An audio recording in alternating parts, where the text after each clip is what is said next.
Donc j'ai mis la carte mère, je mets de l'alcool à l'intérieur, je vais mettre 6 minutes, on y va.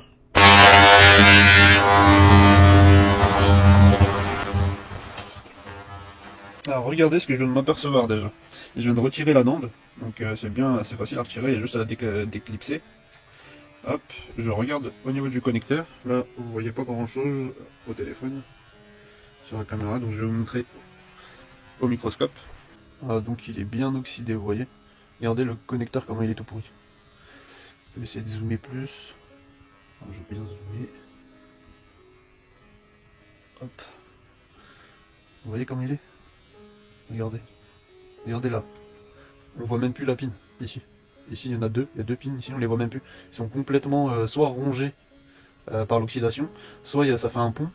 Et bah ça va pas du tout, parce que ça connecte les deux pines ensemble en fait. Et ça crée justement un court-circuit.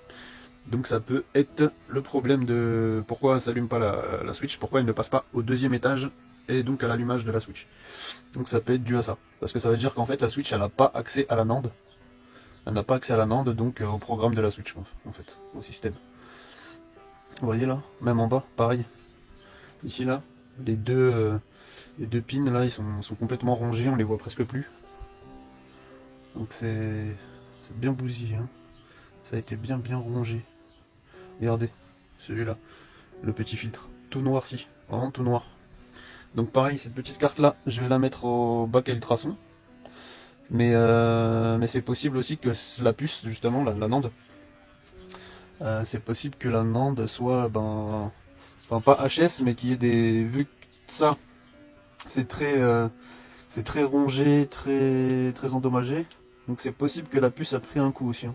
C'est possible que la puce à l'intérieur, que ça se touche, qu'il y ait de l'oxydation dans les points et tout. Donc il faudrait aussi, je pense, que je la retire, que je la rebille et que je la réinstalle.